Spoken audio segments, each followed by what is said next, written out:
We're counting down the biggest hits in the USA.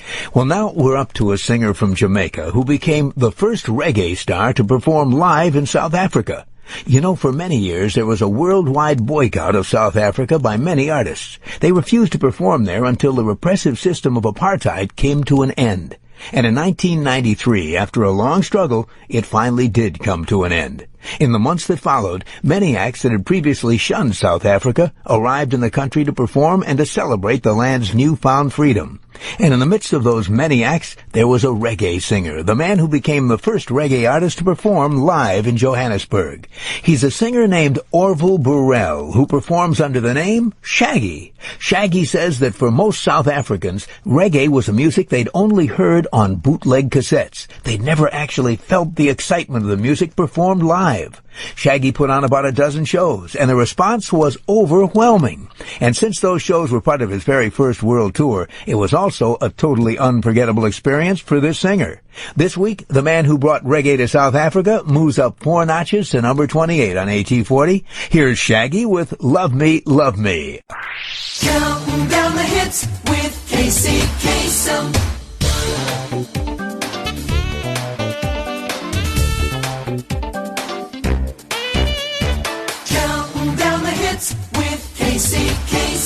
Well, now we're up to the latest hit for a reggae star who begins his latest album with an imaginary tribute to himself from the most famous movie critics in America.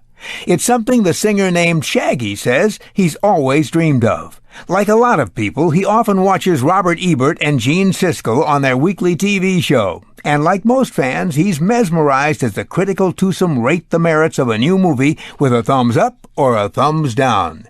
Shaggy says when he was thinking about songs for his latest album, Midnight Lover, he kept imagining that the album would be reviewed by Siskel and Ebert the same way they reviewed motion pictures. He says that in his head, he could hear them debating the pros and cons of his music. And then in the end, they'd both vote 2 thumbs up.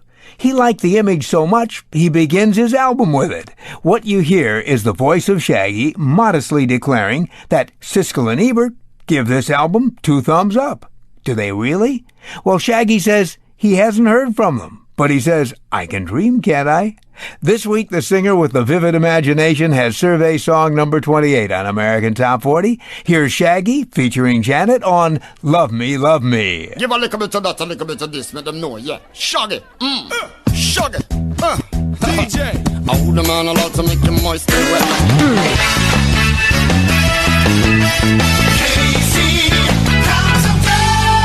We're counting down the 40 biggest hits in the 50 states. Well, now we're up to the latest hit for a reggae artist who couldn't find himself. So he joined the U.S. Marines and discovered the meaning of life in the burning oil fields of Kuwait.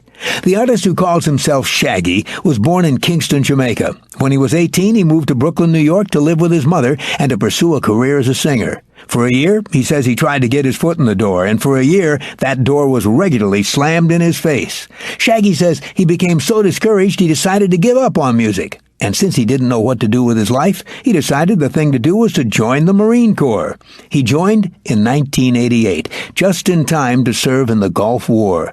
And it was the experience of being in battle that, not surprisingly, turned his life around. Shaggy says the oil fields were burning. You couldn't see anything. I swore that if I lived through that, I was going to make my life work. I was going to go back and take my music to the heights. And that's exactly what Shaggy did. After receiving his honorable discharge, he headed back home with a bunch of songs he'd written. He made a dazzling demo tape, and within a year, he'd hit with a song that became a worldwide smash, Oh Carolina.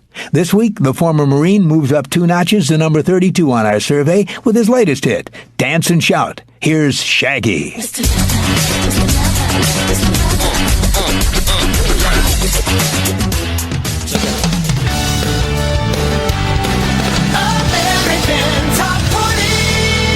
And that means we're up to the number 1 song in the USA.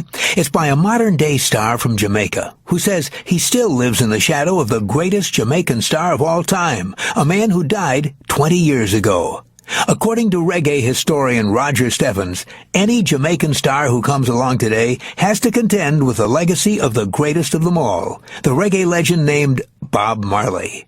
Roger Steffens says, quote, Marley set the bar too high. His music was so exquisite and ethereal and timeless that everyone else just falls under his shadow. Nobody has been able to reach his heights in 20 years, unquote. The hottest star from Jamaica today doesn't disagree. He simply says he's trying to find his own success. He says, quote, I don't make the kind of music Bob Marley did. Bob Marley was a genius. The difference between Bob Marley and me is night and day.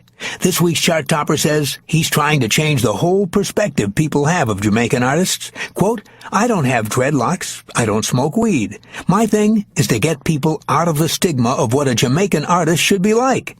And so this Jamaican artist is redefining Jamaican music, adding hip-hop to the reggae rhythms. A sound so successful, it's propelled the singer all the way to the top of the chart. The number one song in the USA on American Top 40 for the second week in a row is Angel by Shaggy featuring Rayvon. Life is one big party when you're still young, and who's gonna have your back when it's all done?